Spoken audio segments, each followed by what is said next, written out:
fraîcheur en cette période de l'année. Nous sommes le 3e week-end du mois d'août dernier. Il faisait beau, très chaud. C'était à Vichy, sur les rives de l'Allier. Vichy, Cyril qui recevait une nouvelle épreuve du circuit Challenge, en l'occurrence une distance Ironman organisée par quelqu'un que vous connaissez bien, que nous connaissons tous bien, Gaël Ménard, ancien triathlète professionnel, devenu lui aussi organisateur d'épreuves. Ouais, Gaël avec qui je me suis longtemps entraîné, avec qui j'ai fait beaucoup de compétitions. Donc Gaël qui a repris le Challenge France, qui avant était basé en Alsace et qui a changé de lieu pour arriver à Vichy. Vichy, un cadre exceptionnel également pour la pratique du triathlon. Et c'est le choix qui a fait Jamie White, le néo-zélandais présent à l'Alpe d'Huez quelques semaines auparavant. Lors de cette campagne européenne, il avait décidé de s'arrêter aussi à Vichy, Jamie White. J'ai vécu 2 mois difficiles ici en Europe. Tout d'abord, ma première épreuve, j'ai eu un énorme coup de moins bien au Danemark et ça n'a pas été simple de récupérer. Du coup, je suis tombé malade quelques jours après et je n'ai pas pu courir tout simplement la deuxième épreuve qui était fixée à mon calendrier. Et quand je suis arrivé à l'Alpe d'Huez, j'étais pas à 100% de mes moyens, donc encore une fois, une course difficile. Donc je compte beaucoup sur ce dernier rendez-vous de ma campagne européenne pour me refaire un petit peu et ramener surtout un bon résultat en Nouvelle-Zélande. Mais ça va être difficile parce que la concurrence est très très élevée, bien sûr. Et parmi les adversaires de Jamie White, Benjamin Sanson, triathlète expérimenté qui connaît bien effectivement le triathlon et le longue distance, nageur rouleur, Benjamin Sanson. La natation n'est jamais vraiment décisive. Quand on veut passer une bonne journée, il ne faut pas s'affoler dans l'eau. Je m'en suis aperçu à Roth. Plus la natation se passe bien, sans trop d'accroche cardiaque, montée et descente des pulses, mieux on se sent derrière sur le vélo. Et quand on a 4 heures à passer sur le vélo, il ne vaut mieux pas démarrer avec le cœur dans la bouche. Autre concurrent connu pour ses aptitudes en natation et à vélo, Benjamin Pernet, grand gabarit lui aussi, qui s'est récemment illustré à Roth et qui là aimerait bien effectivement glaner une perf à Vichy. Ça fait quand même 10 ans que je m'entraîne de façon assez intensive. Donc mon point faible a toujours été la course à pied et c'est vrai qu'à force, avec l'expérience, progressivement, j'arrive de mieux en mieux à gérer mes courses, gérer mon effort, peut-être à donner un petit peu moins en natation et en vélo, à exprimer un petit peu moins certaines qualités, mais par contre à récupérer un bénéfice dans la partie course à pied, puisque c'est ça le triathlon, hein. C'est une gestion d'effort, surtout sur l'Ironman.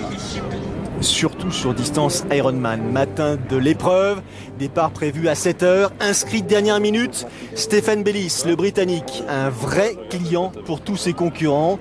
On vient se préparer dans l'ère de transition, Cyril, ce sont des attitudes classiques. Ouais, classiques, mais toujours le stress d'avant-course, avant ces distances Ironman. Donc voilà, des athlètes qui, on le voit, finissent de préparer leur matériel justement pour s'élancer sur ces 3 km 800 de natation. Et parmi les athlètes présents, une jeune femme, Juliette Benedicto, la française, une première, une découverte pour ce qui la concerne.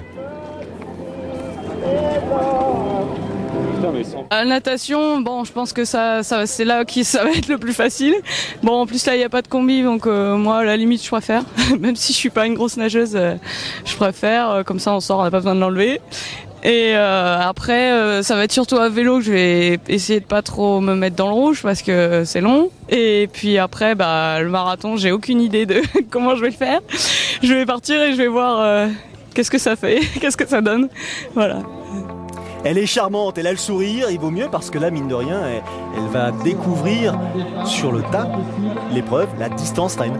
Ouais, elle va découvrir la distance reine, donc à la rigueur, c'est mieux qu'elle le prenne comme ça. Donc Juliette qui va, à mon avis, être très très prudente et puis qui verra bien au fil des kilomètres comment elle se comporte. Et c'est souvent comme ça qu'on arrive à créer, pourquoi pas, une petite surprise et à bien se classer au final.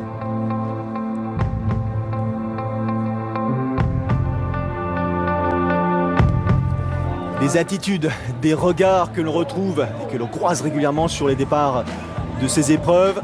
Distance Ironman encore une fois, de longues heures en perspective pour tous les concurrents. Un peu plus de 460 inscrits pour cette première édition. C'est une aventure courageuse de la part de Gaël Ménard que de pouvoir donner une suite justement à cette épreuve, Challenge France, qui a déménagé, mais qui donc, malgré tout, et grâce à Gaël, continue d'exister. Ouais, continue d'exister sur une distance supérieure à ce qui existait auparavant, donc 400, presque 500 concurrents, donc c'est vraiment un beau défi pour Gaël et bon, on connaît son professionnalisme dans le triathlon, j'imagine que ça sera la même en tant qu'organisateur, donc je pense que c'est une épreuve qui au fil des années devrait prendre un peu plus d'ampleur. Alors on va parler des athlètes maintenant. Pour ce qui concerne les femmes, on a vu bien sûr que Juliette Benedicto était notre représentante, une de nos représentantes. Elle aura aussi Pauline Chénion à côté d'elle. Elle aura comme adversaire Jana Kandrova, la tchèque, Anne Fallows, la britannique, Fiona Ford aussi, et dernière inscrite, plutôt inscrite de dernière minute, une américaine, Amy Marsh du team TBB, elle aussi athlète expérimentée à l'image de Stéphane Bellis. Ce sont des athlètes qui se sont inscrits à la dernière minute. Stéphane Bellis parce qu'il n'a pas pu courir à Embrun une semaine auparavant. La naissance de son jeune enfant l'a empêché, et c'est logique, de courir plutôt à Embrun. Amy Marsh, elle, avait un créneau dans son emploi du temps et donc Brett Sutton lui a conseillé de venir s'aligner ici. Ouais, en général, Brett, pour trouver des créneaux courses dans les emplois du temps des athlètes, il le trouve toujours. Donc, mais c'est bien que le team TBB soit représenté ici à Vichy. C'est bien pour Gaël et c'est bien aussi pour le team TBB qui, comme à l'image un peu de Jamie White, court beaucoup en Europe à partir du mois de mai et ça jusqu'à fin septembre-octobre. Alors, natation dans le lac d'Allier, et c'est normal car l'Allier longe Vichy. Un parcours en aller-retour, mais un seul aller-retour. C'est, je dirais, presque original maintenant, tant la plupart des épreuves proposent des parcours natation en boucle. Là, on revient, distance donc de 3800 mètres entre le pont de Bellerive et le pont de l'Europe. Ça change un petit peu aussi la nature de l'effort, Cyril. Ouais, ça change un peu. C'est sûr que ça change la nature de l'effort pour les athlètes qui maintenant sont habitués souvent à avoir des sorties à l'australienne. Là, c'est vrai que le seul endroit où on peut faire le point avec ses concurrents, si jamais on prend un peu d'avance, c'est justement au changement de bouée. Donc, à l'image de ce qui se fait à Roth, une natation en une seule boucle. Après, pour les spectateurs, c'est pas trop gênant parce que, comme vous pouvez le voir, ils peuvent suivre la natation le long de la berge de ce lac. Pas tellement de surprises pour ce qui concerne la tête de course chez ces messieurs. Il y a Raoul Chaud qui est engagé, qui sort le premier de l'eau. Il y a Stéphane Bellis dans la foulée ou presque. Il y a Benjamin Sanson, c'est presque une surprise de le voir en troisième position. Hein. Ouais, c'est une surprise. La première surprise de la journée, c'est de voir Benjamin Sanson qui est sorti un peu à l'écart. Donc il nous l'avait dit dans son interview comme quoi sur ce genre de distance, c'était pas en natation qu'on pouvait gagner la course. On peut la perdre, ça on en l'a déjà dit. Et donc Benjamin Sanson qui est resté un peu en dedans et qui sort quelques longueurs derrière Stéphane Bellis. Quatrième position, Julien Couler, donc un groupe de 4 athlètes qui ont fait la différence avec leurs adversaires principaux parce que la deuxième vague d'athlètes, elle, va arriver un peu plus tard, au-delà de 2 minutes plus tard. Pour l'instant, préparation et de transition classique. Il a été super efficace, Stéphane Bellis. Il est sorti dans le groupe de tête, mais il est déjà en pleine accélération. Il a, je dirais, presque pris une trentaine de secondes à ses principaux rivaux. Ouais, 30 secondes d'avance comme ça, rien qu'à la transition, c'est toujours bon à prendre. Donc Stéphane Bellis qui est parti pour faire la course en tête. Alors, c'est vrai que sur l'ensemble des athlètes qui sont sortis devant, même si Benjamin Sanson a une bonne expérience, je pense que Stéphane Bellis, lui, il a l'expérience d'avoir gagné sur le circuit Ironman. Alors c'est vrai qu'il a remporté 2 distances Ironman.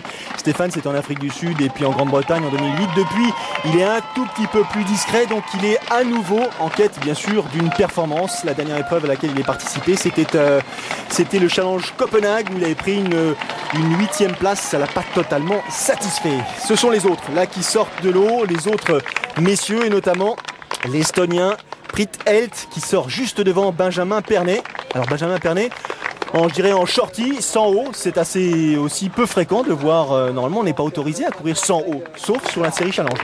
Ouais, sauf sur la série Challenge. Bon là, il est sorti de l'eau, donc il n'avait pas de combinaison en haut. Donc par contre sur le vélo, là, il va avoir des affaires sèches. Donc c'est aussi un confort pour la partie cycliste. Sylvain Rota, le français aussi. Ces athlètes-là comptent à peu près 3 minutes de retard sur Stéphane Bellis qui lui est parti déjà de manière assez agressive sur ce parcours de 180 km, 2 boucles à vélo à réaliser. Ça c'est le temps, non pas à la sortie de l'eau, mais à la sortie de l'aire de transition. Et encore une fois, la preuve que Bellis a été efficace puisqu'il a vite mangé du temps sur ses adversaires. Amy Marsh est la première de ces dames à sortir de l'eau en un temps de 55 minutes et 23 secondes.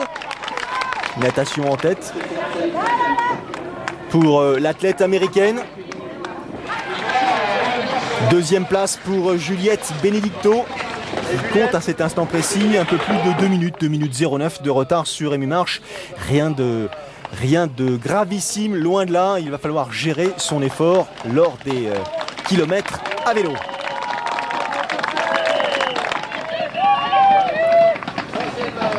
Équipée Juliette Benedicto, peut-être un peu chaudement pour les conditions climatiques. Je vous rappelle que ce week-end du mois d'août, c'était la canicule. La température extérieure dépassait les 32-33 degrés à l'ombre, donc pas facile. Ouais, pas facile, mais Juliette, on l'a vu sur les images, elle a opté pour le maillot vélo avec les poches pleines pour pouvoir se ravitailler. C'est vraiment une toute nouvelle expérience pour elle, donc je pense que c'était important pour elle de prévoir et d'assurer l'essentiel, et je pense que sur ces distances-là, l'essentiel c'est de l'alimentation.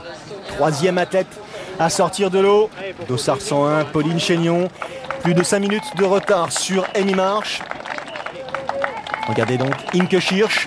On a eu l'occasion de croiser à plusieurs reprises. C'était à Monaco sur distance Alpha Ironman. Et là, elle aussi, Anne Fallows, Fiona Ford, je vous en parle. Allez, retour sur la tête de course et sur Stéphane Bellis qui pour l'instant a pris les choses en main. Il écrase bien les pédales, Cyril. Là, on a le sentiment qu'il veut d'ores et déjà essayer de creuser l'écart avec ses poursuivants immédiats. Il y a déjà 1 minute 50 d'avance pour Bellis sur Sanson et confrères, consorts plutôt, après seulement 20 km. Ouais, 20 km, donc en 20 km, il a déjà pris plus d'1 minute, 1 minute 20, 1 minute 30 sur ses poursuivants. Donc Stéphane Bellis qui a continué dans l'action de sa transition à essayer justement de faire un écart dès les premiers kilomètres vélo avec ses poursuivants. Gros plan sur Benjamin Pernet, lui qui sort d'une perf, c'était à Roth, nous l'avions vécu ensemble. Il avait pris à l'époque à Roth, Benjamin Pernet, si je me souviens, une 15e place, tandis que Benjamin Sanson, lui, avait pris une 13e position. Donc ils sont dans une logique de progression, d'attaque, d'initiative. Et là, on a vu que Benjamin faisait l'effort pour essayer de ne pas se laisser distancer par Stéphane Bellis. Ouais, il ne faut pas se laisser distancer par Stéphane Bellis. Stéphane Bellis qui, lui, souhaite distancer ses athlètes, et notamment, à mon avis, Jamie White, parce qu'il sait bien que Stéphane, en course à pied, il a parfois quelques petits soucis. Jamie White, lui, on le sait, c'est un très très bon coureur, donc il a envie de creuser l'écart et de faire rouler Jamie White derrière lui. Et oui, peut-être bien de parler de Jamie White, parce que Jamie, lui, sort de l'eau avec 7 minutes 17 de retard sur les premiers, donc il va falloir qu'il cravache sacrément à vélo. Il s'est fixé une barre assez élevée. Jamie, il a l'intention de ramener une perf en Nouvelle-Zélande. C'est la dernière course disputée en Europe par ce Kiwi. Choix courageux de sa part, justement, le voici, Jamie, avec un rythme un tout petit peu différent des autres. Il est plus véloce que les autres. Plus véloce, on le voit un peu plus agressif. Il a pris beaucoup de retard en natation. Alors peut-être c'est le fait de nager sans combinaison qui l'a gêné, parce que Jamie White, il a peut-être pas l'habitude de nager justement sans la combinaison, et donc on le voit là essayer de revenir sur la tête de course et produire un effort vraiment très très impressionnant dès ses premiers kilomètres. Et vous avez raison, Cyril, d'insister sur le fait qu'il n'ait pas porté de combinaison, car la température de l'eau était de 26 degrés. 26 degrés, c'est pour ça que le départ a été donné avec un tout petit peu de retard. C'est le temps d'informer les athlètes que tout simplement ils allaient devoir laisser leur combi au vestiaire en quelque sorte, ce qui n'est pas forcément pour, amuser tout le monde, parce que c'est plus facile avec une combi. Pas facile, en effet, c'est un peu plus compliqué de nager sans combinaison, on est moins porté, mais voilà, c'est en quelque part un bon échauffement pour Hawaï, puisque également à Hawaï l'eau est à 26-27 degrés, donc sans combinaison, et Jamie White, on a pu le voir, donc a des difficultés en natation sans la combinaison. La course féminine est toujours dans son style caractéristique. Amy Marsh en tête après 20 km et un peu plus, a déjà 2 minutes 52 de retard d'avance sur Juliette Benedicto qui s'accroche. Position de recherche de vitesse, là aussi elle a travaillé sa position, elle a travaillé son aptitude à résister dans cette position, ça va être long. Troisième place pour Pauline Chénion, déjà à plus de 8 minutes de la première. Ouais, plus de 8 minutes et c'est pas la même position adoptée pour Pauline Chénion, pour Pauline Chénion par rapport à Juliette qui elle est vraiment bien dans la course malgré son inexpérience sur cette distance. Alors Juliette quand même qui reste sur des perfs assez sympas à souligner. Elle a remporté le Tristar de Lyon quelques semaines auparavant, première édition, sur une distance un petit peu différente, plus courte bien sûr, mais c'est plutôt bien. Et puis elle avait pris une deuxième place lors des championnats de France longue distance cette année derrière Delphine Pelletier, c'est pas mal du tout. Elle avait commencé auparavant par une quatrième place lors du Half Challenge de Barcelone. Il faut savoir que c'était un retour à la compétition cette année pour cette jeune maman. Donc voilà, Juliette qui prend goût aux longues distances et qui perd pas de temps puisque après 3 Alpha Ironman, elle se lance sur la distance reine. Donc c'est plutôt encourageant pour le triathlon français. Toujours au perché sur sa selle, Stéphane Bellis. Avec un régime régulier, il ne donne pas le sentiment de forcer à l'excès, mais qui jette quand même un petit coup d'œil en retrait. Il essaye d'avoir des temps intermédiaires. Regardez les écarts, Sanson a été rejoint par Pernet et Rota, ils sont à 3,47 là. Ça commence à se creuser un petit peu. Ouais, 3,47 d'écart, donc l'écart qui se creuse et on le voit. Stéphane Bellis qui gère justement et qui au fil du temps augmente l'écart. Maintenant ce qui serait intéressant ça serait de voir l'écart avec Jamie White. Je pense que ces athlètes là qui sont derrière Stéphane Bellis devraient se faire attraper dans pas longtemps par Jamie White.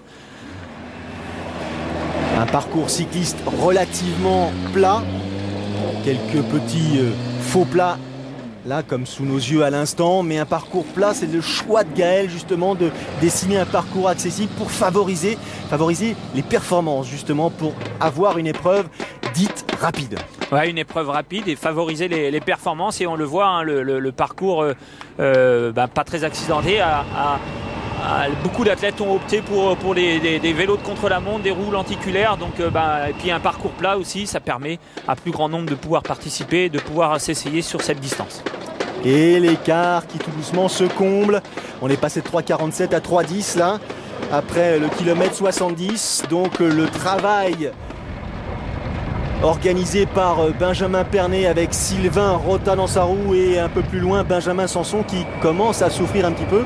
Ce travail est en train de payer. On revient progressivement sur les roues de Stéphane Bellis. Ouais, les athlètes qui derrière s'organisent petit à petit sont partis un peu moins vite et qui reviennent sur Stéphane Bellis qui lui avait été vraiment très agressif dans ses premiers kilomètres. Ouh là, ça coince pour Benjamin. Lui, il a pris, comme on dit, la marche, là, 6 minutes 17 de retard sur la tête après 70 km, 70, un peu plus pour ce qui concerne Couder, donc après le kilomètre 70, là, il y a eu des départs et des attitudes un peu agressives qui coûtent. Et derrière, Jamie White en compagnie de Christophe Basti qui s'accroche, plus de 9 minutes, Cyril. 9 minutes, je pense que c'est l'écart qui intéresse Stéphane Bellis, l'écart avec Jamie White. Donc 9 minutes, ça reste quand même un écart assez confortable, mais on n'est qu'à 70 km de parcours sur les 180 en vélo. Amy Marsh en gros plan. 2011, elle a remporté l'Ironman du Brésil, elle a pris une deuxième place lors de l'Ironman suisse. Elle avait remporté l'année précédente l'Ironman de Lake-Placid et l'Ironman de Chine, 11e à Hawaï en 2010. Autrement dit, un bagage sur ces distances que n'a pas pour l'instant Juliette Benedito et c'est bien compréhensible. N'empêche que pour l'instant, elle s'accroche de manière efficace et elle relance. Ouais, elle relance, elle s'accroche, elle est encouragée par tous ses spectateurs dans les villages traversés. Donc ça va être dur pour Juliette quand on voit le palmarès de Amy Marsh et l'expérience qu'elle a. Ça va être dur pour Juliette, mais sur une journée comme ça, avec des conditions aussi difficiles avec la chaleur, on ne sait jamais et pourquoi pas créer une surprise. Kilomètre 50, en troisième position toujours, Pauline Chénion. Ça devient problématique. L'attitude ne trompe pas. On n'est plus dans une logique, je dirais, agressive, mais là on est plus dans une logique de résistance pure. On va marquer une petite pause, on respire et on revient dans une poignée de secondes pour vivre la suite de cette première édition du Challenge Vichy organisé par Gaël Ménard. A tout de suite.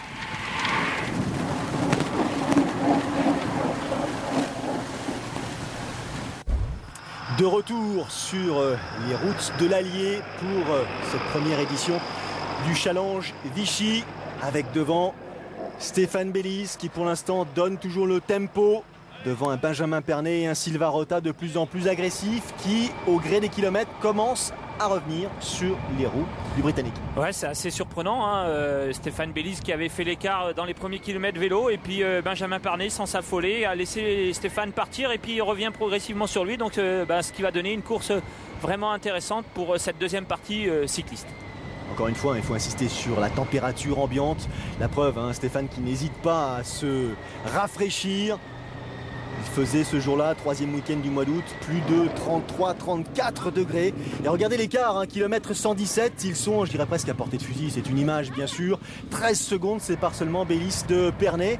Pernay qui continue à cravacher. Est-ce que c'est pas risqué malgré tout là ? Là, mentalement, c'est sûr que c'est intéressant pour Benjamin Pernay. On le voit, hein, il est agressif, il est en pleine confiance, mais dans ces moments-là, ce qu'il faut surtout pas oublier, c'est s'alimenter, s'hydrater et rester bien concentré. Et c'est pas parce qu'on récupère la tête de course comme ça au 120, 130e que la course est gagnée. Il y a encore toute la fin du parcours vélo, et la partie marathon. Donc, par contre, pour Stéphane Bellis, ça va être mentalement beaucoup plus dur, hein. Quand on avait fait un trou comme ça sur ses adversaires et qu'on les voit revenir, c'est plus dur à avaler. Kilomètre 120, la jonction est opérée. Benjamin Pernay, dossard 6 sur la gauche, est en train de dépasser Stéphane Bellis avec son dossard 20. Stéphane qui se relève, qui en a profité pour s'alimenter. Est-ce que c'était pas un choix de sa part, c'est-à-dire essayer de donner un tempo un peu rapide? Il sait que ses concurrents, a priori, sont plus efficaces que lui sur deux roues. Il compte aussi sur le marathon derrière. Il sait que c'est loin d'être terminé, donc il en profite là en se disant peut-être que je leur ai fait mal. Je vais en profiter pour récupérer un petit peu et ça va peut-être leur coûter quelques secondes cruciales pour la course à pied. Ah, sûrement qu'il leur a fait peur en début de parcours vélo en partant aussi vite, et puis sûrement que juste avant la jonction, en plus on l'a vu, hein, à l'écart où il y avait 13 secondes, il passait un ravitaillement, donc je pense que Stéphane Bellis en a profité pour s'alimenter, pour s'hydrater, essayer de récupérer et puis maintenant s'accrocher justement à Benjamin Pernay et peut-être le laisser rouler pour rejoindre l'ère de transition. Un costaud à vélo, Damien Favre-Félix, qui revient de blessure. Il a tout simplement percuté un chat, c'était au mois de juin. Il a repris l'entraînement fin juillet, donc là ça fait partie de ces courses sur lesquelles il décide de s'inscrire pour évaluer son état de forme. Jamie White, avec le dossard numéro 1 que lui avait offert Gaël, qui essaye de s'accrocher, rythme, je dirais, très régulier pour le Néo-Zélandais, qui ne s'inquiète pas, qui ne se départit pas, qui reste assez concentré. Hein. Ouais, il est assez concentré. Bon, il fait pas semblant non plus, hein, parce qu'il sait que l'écart, il faut qu'il le maintienne aux alentours des 10 minutes, hein, sinon derrière ça va être compliqué. Et Jamie White qui visiblement a tout misé sur sa course à pied. Il faut bien insister sur l'écart, hein, parce que Jamie, après le kilomètre 140, il n'est plus qu'à 5,52 de la tête de course, donc il a déjà réduit de 3 minutes 30 en l'espace de quelques kilomètres le retard qu'il concédait sur Stéphane Bellis et Benjamin Pernay. Et derrière, ça revient aussi, hein, notamment le Finlandais Teemu Lemetila, qui compte à cet instant précis 10 minutes 30 de retard en compagnie de Raoul Lavaux et de Edouard Entreg. C'est un costaud le Finlandais, hein. Il a quelques perfs à son actif, quelques top 10 sur distance Ironman. C'est pas un excellent nageur, loin de là. En revanche, c'est un cycliste très puissant. Ouais, très puissant. On l'a vu, hein, beaucoup moins véloce que ses adversaires. Il emmène des braquets assez importants. Allez, on revient sur Sedam et sur la tête de course. On l'a quitté tout à l'heure dans sa position de recherche de vitesse. Elle n'a pas bougé. Elle marche. Elle n'a pas bougé. Les jambes tournent pile poil. Elle bouge pas. Elle est concentrée. Elle s'alimente régulièrement. On le voit. Elle a un système pour justement ne pas oublier de boire. Elle gère sa course au mieux. On le voit, hein, l'expérience de la course. Elle fait pas un écart et elle ne perd pas une miette d'énergie. Elle dose son effort. C'est un exemple de gestion pour ce qui concerne les triathlètes. Regardez, Amy Marsh, depuis le début de l'épreuve cycliste, n'a absolument pas changé la nature de son pédalage, sa position. C'est très efficace. Et elle, Juliette, après kilomètre 120, elle a encore pris du temps, hein. Elle a 9 minutes 19 de retard sur Amy Marsh. Ça s'arrange pas, loin de là. Ça s'arrange pas non plus pour Pauline Chénion en 3e position, qui va tout simplement perdre cette place provisoire au profit d'une Tchèque, Jana Kondrova. Important là, ce que fait Juliette, s'hydrater, ne pas manquer un ravitaillement, on peut le payer très très cher. La voici, Yana Kondrova, désormais 3e, elle compte, elle, 31 minutes de retard sur marche. Voilà, ça devient des écarts assez importants. Hein. On l'a vu, hein, Juliette qui a fait signe aux bénévoles comme quoi elle voulait prendre un bidon, elle a ralenti. C'est vraiment sous ces conditions très très important de ne pas louper un ravitaillement. Et vaut mieux ralentir, perdre quelques secondes, mais c'est des secondes qui seront gagnées si jamais on oublie de prendre le bidon. Et ils le font là, même les 3 premiers, hein. Ils prennent le temps, ils ralentissent, ils s'équipent. Il reste encore quelques kilomètres, peu avant l'ère de transition. C'est pas le moment de commettre un impair qui serait définitivement rédhibitoire tout simplement. Hein. Benjamin Pernay, là, il a été rejoint par Bellis et par Rota, groupe de 3 hommes donc, qui vont en terminer 2 concerts. Ça donne, je dirais, une densité et surtout un suspense à cette nouvelle course. Bah là, 3 hommes en tête à la fin du vélo, hein, c'est quand même assez rare sur ces distances-là, donc ça va être intéressant de voir comment chacun a géré justement ces derniers kilomètres vélo et comment ils vont pouvoir enchaîner justement sur ces premiers kilomètres de course à pied, voir s'il y a des tactiques qui ont été réfléchies justement dans ces derniers kilomètres et si quelqu'un décide de prendre la course en main. On a bien fait d'assister sur ces derniers kilomètres parce que dans les 10 derniers kilomètres, Sylvain Rota, lui, il a eu du mal. Et le voici, Sylvain Rota, qui en termine à son tour, qui rentre donc sous l'attente pour s'équiper. Il est arrivé avec 20 secondes de retard sur Bellis et Pernay. 5h28 minutes et 35 secondes pour les concurrents là, après le parcours cycliste. Et il repart, Stéphane Bellis. Petite foulée courte avec sa casquette qui lui protège le bas de la nuque. Ils ont été crémés par les bénévoles, c'est important, il fait très chaud, on insiste encore. Benjamin Pernay lui aussi largement crémé sur les épaules, avec une visière simplement. Ouais, donc un parcours course à pied qui va être composé de 4 boucles autour du lac de l'Allier et une partie justement dans un parc sportif de Vichy, très très agréable avec, on pourra le voir, des parties ombragées qui, je pense, vont faire du bien aux athlètes. Allez, c'est reparti. 3e position pour Sylvain Rota qui a fait un parcours pour l'instant superbe. Fin de vélo pour Damien Favre-Félix. La course va s'arrêter là pour ce qui le concerne. C'était écrit de cette manière-là. Il préfère tout simplement prendre le temps nécessaire pour retrouver sa forme. Et c'est Jamie White qui en termine à son tour. Voilà, crème solaire. Les bénévoles l'ont vu arriver, ils étaient 3 pour l'aider à faire la transition. Et Jamie White donc, qui part sur son marathon en espérant aller justement chercher cette tête de course. Alors il a 5 minutes 55 de retard sur la tête de course, Jamie, au moment d'attaquer le marathon. Teemu Lemetila, le Finlandais, lui, il a à cet instant précis 12 minutes. Christophe Bastier un tout petit peu plus, 13-27. Édouard Entraigues, il a 14 minutes, allez 40 secondes. Et il a bien apprécié le tartinage de crème sur les épaules. Regardez les écarts. Amy Marsh à son tour, qui se déchausse, rafraîchit un petit peu les petons là après 180 km de parcours cycliste surchauffé et avant d'attaquer un marathon dans la fournaise. Voilà, Amy Marsh qui, on l'a vu, a pas fait de faux gestes, vraiment tout bien préparé et une belle transition, un départ marathon, bon, un peu compliqué, mais ça paraît logique. Après 180 km de vélo, elle a pris une ceinture pour justement avoir toutes ces boissons énergétiques pour pouvoir s'alimenter justement sur ce marathon. Et les éponges. Et les éponges pour justement rafraîchir la température du corps. Parce que là, lorsqu'on part pour une épreuve de 3 heures, un peu plus, un peu moins, il faut vraiment être prêt à affronter la température, prêt à affronter la difficulté parce que ça cogne sur les épaules, ça remonte depuis le sol, vous êtes pris, je dirais, en sandwich par la chaleur. Et Juliette Benedito qui attaque elle aussi le marathon, elle compte à cet instant un peu plus de 10 minutes de retard sur Amy Marsh. Elle essaie de limiter la casse, mais en même temps, derrière, les adversaires sont suffisamment éloignés pour qu'elle se contente de gérer sa course. C'est une bonne perf maintenant, pour le moment, elle n'a pas l'expérience d'Amy Marsh, on l'a vu à la fin du vélo, vraiment encore à l'aise avec une belle vélocité, un départ sur marathon plutôt joli à voir. Donc je pense que pour Juliette c'est plutôt pour le moment une belle expérience et puis elle est quand même qu'à 10 minutes de demi-marche. Donc c'est plutôt intéressant. Benjamin Pernay en deuxième position, qui a décidé de forcer un petit peu l'allure pour revenir sur Stéphane Bellis. Stéphane Bellis qui a attaqué ce marathon 4 boucles, comme le disait Cyril, hein. Un rythme un tout petit peu plus, je dirais, réservé.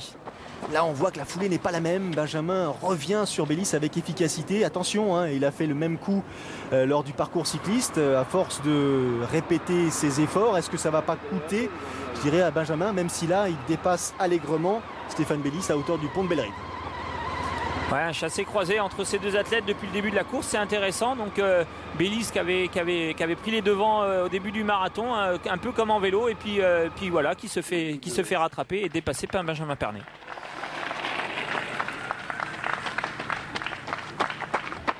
S'alimenter, s'hydrater. Attention, il faut lutter, hein, même si les conditions paraissent idéales là d'un point de vue de l'image, d'un point de vue de l'atmosphère. On voit la façon dont le soleil et la chaleur, je dirais, gênent, violentent les athlètes. Là, on s'aperçoit que Sylvain, il a quand même un petit peu de difficulté. Ouais, Sylvain, il est en grande difficulté. Et c'est pas du tout le cas de cet homme-là, Jamie White, qui lui, justement, il adore la chaleur comme ça sur le marathon. On le voit, hein, il a aussi mis les éponges dans sa tenue pour se rafraîchir. Et son objectif, lui, c'est de revenir et d'attaquer les athlètes qui sont devant. C'est l'épreuve de la dernière chance pour Jamie White. Après Vichy, go back to New Zealand. Il lui faut absolument ramener une perf. Mais attention, parce que derrière, ça revient aussi. Ça revient de manière très efficace. Le Lascar, là, finlandais, revient sur la tête de course et mi-marche. Petite foulée, mais elle connaît l'écart qui la sépare de ses adversaires, donc elle est dans une logique de conservation, on va dire. Voilà, elle gère plus la course, elle gère l'écart qu'elle a avec ses adversaires derrière, notamment Juliette Benedicto. Donc Amy Marsh qui veut pas prendre de risque, de partir trop vite justement, surtout quand il fait chaud comme ça. Et Juliette qui là à l'écran nous fait vraiment une belle impression. Après 10 km, Juliette Benedicto compte un retard sur une marche de 14 minutes. Et Yana Kandrova, elle compte plus de 32 minutes de retard sur l'américaine, devant Benjamin Pernay. Et Benjamin Pernay qui a rapidement creusé l'écart sur Stéphane Bellis, là, après l'avoir dépassé. On va arriver à hauteur du semi-marathon. Il compte plus de 3 minutes d'avance. 3 minutes d'avance sur le Britannique, c'est assez efficace. Hein. Ouais, ça c'est intéressant pour Benjamin Pernay, parce que c'est vrai que s'il venait à remporter ce Challenge France Vichy, ça serait vraiment très intéressant pour lui. Et on le voit, hein, il est très très concentré. Il fait attention à sa respiration, justement pour essayer d'aller le plus loin possible dans cette course en gardant cette première place. Sylvain Rota. Alors on ne sait pas s'il revient sur Stéphane Bellis ou si c'est Stéphane Bellis qui glisse tout doucement en ralentissant son allure. On va voir ça au gré des kilomètres. Nouveau franchissement de l'Allier. Oh là, les visages sont fermés. Hein. Coup de chaud pour Sylvain Rota qui essaie de récupérer, surtout de faire baisser la température, Cyril. Ouais, là, il a besoin de fraîcheur, hein, Sylvain Rota qui s'était accroché pendant longtemps au basque de Stéphane Bellis, mais là il a dû lâcher prise et là il a vraiment besoin de souffler. 8e du Half Challenge Barcelone cette année. Il avait pris une 11e place l'an passé, souvenez-vous. Et comme quoi, hein, cette chaleur a vraiment été difficile à gérer pour la plupart des athlètes. Heureusement que les bénévoles, encore une fois, étaient présents, disponibles et surtout armés de ces jets d'eau, de ces rampes qui permettent de retrouver le sourire en quelques secondes. C'est vrai que les athlètes ont connu un mois de juillet plutôt frisqué, donc bon, c'est pas les premières chaleurs, parce qu'au mois d'août on en a quand même eu des chaleurs, mais c'est vrai que là c'était vraiment un week-end de grosses chaleurs, et on le voit, des athlètes qui ont du mal, surtout une chaleur on va dire étouffante avec très peu d'air. Elle s'accroche. Juliette, deuxième position pour la Française, qui n'hésite pas à marcher là pour bien s'hydrater justement. Ah, c'est trop bon. Allez. C'est trop bon. Elle exprime parfaitement le peu de fraîcheur qu'elle vient d'ingérer. C'est pas tout à fait le même rythme là, pour ce qui concerne Benjamin Pernay. On arrive à hauteur du semi-marathon et ça devient très compliqué pour l'athlète qui va tout simplement jeter l'éponge, surchauffe et sans doute trop d'efforts consentis abandon pour Pernay qui va laisser la tête de course du coup à Stéphane Bellis. Ouais, c'est quand même surprenant, hein, un abandon comme ça, alors qu'on l'avait vu bien à la fin du vélo, on l'avait vu bien entamer son marathon, très très concentré, et puis ben voilà, la chaleur a eu raison de Benjamin, et c'est Stéphane Bellis qui récupère la première marche. Mais attention, parce que cet homme-là, lui, il adore les conditions extrêmes, et Jamie White est en train de revenir sur Stéphane Bellis. Et il y a du changement en tête de course masculine, bien sûr. Il y a pour l'instant Stéphane Bellis qui a pris le meilleur sur Benjamin Pernay qui a abandonné. Il y a Sylvain Rota qui a jeté l'éponge. Donc du coup, Jamie White est en deuxième position. Mais il y a surtout le sourire. Un sourire qui en dit long, hein, sur son aptitude. Là, Teemu Lehtitila, le Finlandais, qui... sa foulée, elle donne le sentiment d'être courte et peu rapide, mais n'empêche que là il reprend Jamie White et il prend du coup la deuxième place, le Finlandais. Bellis premier, Lehtitila deuxième, White troisième. Ouais, White troisième, là on le voit, hein, Jamie White qui a attaqué tout le long de la course, hein, parce qu'il avait pris beaucoup de retard en natation, donc il a attaqué, et puis ben là il est en train de payer un peu tous ses efforts, et le Finlandais qui lui sourire aux lèvres tout le long de la course, et ben revient petit à petit, mais n'arrivera pas à revenir sur Stéphane Bellis. La victoire pour Stéphane Bellis, accueilli par Bella, sa femme, et son fils Charlie, né au début du mois d'août. Je peux dire que le parcours vélo était effectivement assez agressif. J'avais pas le choix. Je savais qu'il serait plus rapide que moi. Il fallait donc que je parte le plus rapidement possible pour essayer de creuser l'écart et de m'accorder quelques secondes d'avance au moment de courir. Et puis j'ai eu un coup de moins bien en course à pied. Il a fait chaud, très chaud. Heureusement, j'ai réussi à me nourrir, à m'hydrater. Et puis la forme est revenue de manière progressive et suffisamment de manière efficace pour que je puisse tout simplement m'imposer ici. C'est une vraie belle victoire. Je suis le premier surpris, mais j'ai vraiment donné tout ce que je pouvais. I did feel like I was in good shape, but a week after Challenge Copenhagen, I really wasn't sure how I'd get on. But yeah, I'm very, very happy.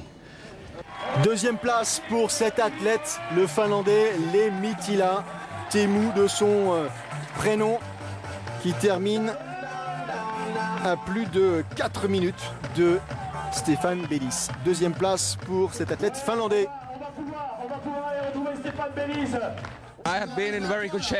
Je suis en super forme. Cette année, je me suis bien préparé.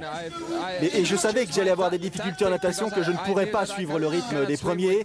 Et donc, il fallait que je gère ma course, que je fasse aussi les efforts nécessaires à vélo pour revenir progressivement et compter aussi sur ma pointe de vitesse à pied pour tenter de réaliser une perf. Je suis ravi. Troisième place, ça y est, il a sa perf avant de rentrer chez lui en Nouvelle-Zélande. Troisième place pour Jamie White, qui après 2 mois de campagne en Europe, donc monte sur un podium. Lui qui a remporté le Challenge Wanaka au mois de janvier, 4e du Challenge Cairns. Et il a terminé la 3e place de cette première édition du Challenge France. Jamie White. Près de 7 minutes de retard sur le premier à l'issue de cette distance Ironman. 4e position pour un amateur, Edouard Entregue de Saint-Raphaël, amateur éclairé. 5e place pour l'Italien Alberto Rovira. 6e place pour Raoul Lavaux. Franchissement de ligne en famille. Regarde Gaël qui remet la médaille à celui qui en a. Et ensuite Julien Couder. Voici les classements et les temps donc pour ce qui concerne la course masculine. Pour ce qui concerne la course féminine, moins de suspense, excusez-moi, en tête de course. Amy Marsh, solide, comme depuis le début de l'épreuve. Elle est sortie de l'eau en tête, elle a fini le vélo en tête et elle s'apprête à franchir la ligne d'arrivée en vainqueur. Et c'est normal. Le temps réalisé par Amy Marsh. 9h44, 56. Amy Marsh qui a fait une course magnifique, régulière. J'ai retrouvé ma forme au fur et à mesure de la course. J'étais pas super sereine quand je me suis lancé. C'est une inscription tardive et puis au fur et à mesure, je me suis senti bien, mieux et donc j'ai pu accélérer même lors de la dernière boucle à pied. Regardez la satisfaction sur le visage de Juliette Benedicto qui termine à la 2e place. Première expérience sur distance Ironman, première expérience efficace pour la jeune athlète française. Je voulais pas me donner trop à vélo parce que j'avais peur de la course à pied, alors j'y suis allée tranquille. Tout le monde me disait elle est pas loin, mais je voulais pas faire l'effort, elle était déjà trop loin de toute façon. Alors j'ai géré, et puis après la course à pied j'ai fait pareil, j'ai géré le 3e tour horrible. Alors, le 3e tour il était interminable. D'ailleurs je crois qu'elle m'a repris 20 minutes la 3e, mais qu'est-ce que c'est bien de passer la ligne d'arrivée. Ça, c'est fait. 3e place pour la Tchèque Kandrova, qui donc monte sur le podium de cette première édition du Challenge France.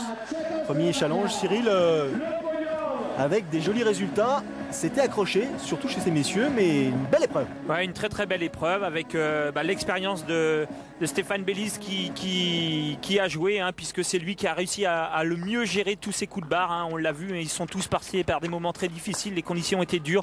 Et Stéphane Bellis qui a su les gérer en vélo et en course à pied. Quand il a fallu les ralentir, il a su ralentir. Et puis chez ces filles, voilà, l'expérience de Amy Marsh qui a fait la différence, et surtout une très très belle perf et un très très joli sourire de Juliette Benedicto qui, j'espère, on reverra sur le long distance. Mais je l'espère aussi. Prochain rendez-vous sur l'antenne de Sport Plus dès la semaine prochaine. Là, c'est une épreuve qui ne fêtera pas sa première édition, qui connaît la chanson. C'est le triathlon XL de Gérardmer. Alors à la semaine prochaine. Salut. Salut.